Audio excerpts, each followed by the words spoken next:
আমাদের দেশের চামড়াগুলো উন্নত প্রযুক্তির মাধ্যমে প্রক্রিয়াজাত করে যে দেশে বেশি ডিমান্ড সেখানে রফতানি বৃদ্ধির বিষয়ে কোনো পদক্ষেপ নেওয়া হয়েছে কিনা?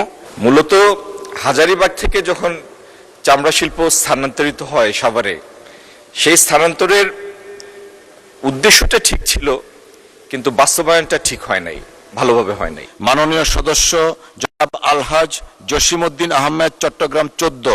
মাননীয় বাণিজ্য মন্ত্রী মহোদয়ের নিকট আমার প্রশ্ন, বিদেশে চামড়াজাত পণ্যের প্রচুর ডিমান্ড, চামড়া পণ্যগুলো খুবই এক্সপেন্সিভ। আমাদের দেশের চামড়াগুলো উন্নত প্রযুক্তির মাধ্যমে প্রক্রিয়াজাত করে যে দেশে বেশি ডিমান্ড সেখানে রফতানি বৃদ্ধির বিষয়ে কোনো পদক্ষেপ নেওয়া হয়েছে কিনা? মাননীয় স্পিকার, আপনাকে ধন্যবাদ। ধন্যবাদ মাননীয় সদস্য। মাননীয় মন্ত্রী। মাননীয় স্পিকার, আপনাকে এবং প্রশ্নকর্তা মাননীয় সদস্যকে ধন্যবাদ। চামড়া বিগত 3 বছর চামড়া রপ্তানি $1 বিলিয়ন আটকে আছে, 1.10 থেকে 1.15। মূলত হাজারীবাগ থেকে যখন চামড়া শিল্প স্থানান্তরিত হয় সাভারে, সেই স্থানান্তরের উদ্দেশ্যটা ঠিক ছিল, কিন্তু বাস্তবায়নটা ঠিক হয় নাই, ভালোভাবে হয় নাই, যে কারণে স্থানান্তরের প্রক্রিয়াতে অনেক সম্ভাবনাময় চামড়া শিল্প ওইখানেই ঝরে পড়ে।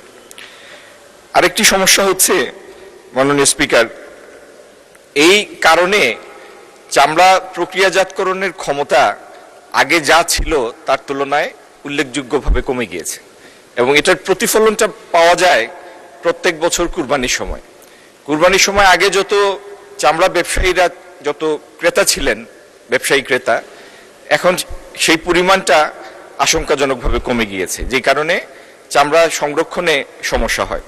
তো আগামী দিনে আমরা যেটি করতে যাচ্ছি, আপনার মাধ্যমে মাননীয় সদস্যকে জানানোর উদ্দেশ্যে বলছি, আমরা শুরু থেকে চামড়াটা যেন ভালোভাবে আমরা আহরণ করতে পারি, সেজন্য প্রথমত প্রত্যেকটা সিটি কর্পোরেশনে আমরা প্রাণী সম্পদ মন্ত্রণালয়ের সাথে সমন্বয়ের মাধ্যমে স্লটার হাউস করব ইনশাল্লাহ। সেখান থেকে জবাই এবং স্কিনিং এর প্রক্রিয়াটা যদি যান্ত্রিকভাবে ভালোভাবে সম্পন্ন হয়, তাহলে আহরণের পরিমাণ আমাদের কাছে বাড়বে। দ্বিতীয়ত, সাভারে যে সিইটিপি আছে, সেটির প্রজেক্টেড ক্যাপাসিটি ছিল 25,000 কিউবিক মিটার দৈনিক, কিন্তু বাস্তবে পাওয়া যায় 14 থেকে 16,000। এটির যে দুর্বলতা ত্রুটি, এটি সংশোধন করে এটিকে 25,000 কিউবিক মিটারে উন্নীত করা হবে।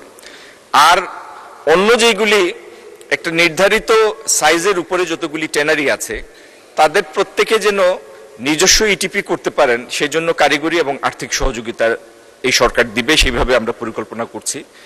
আর প্রত্যেকটি ফ্যাক্টরি ওইখানে যেন LGW কমপ্লায়েন্ট হয়, সেজন্য আমরা উদ্যোগ নিব, তাদেরকে কারিগরি সহায়তা দিব, আর্থিক সহায়তা দিব।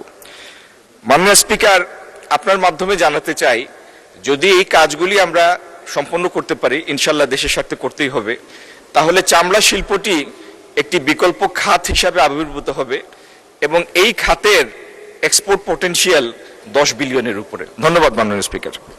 ধন্যবাদ মাননীয়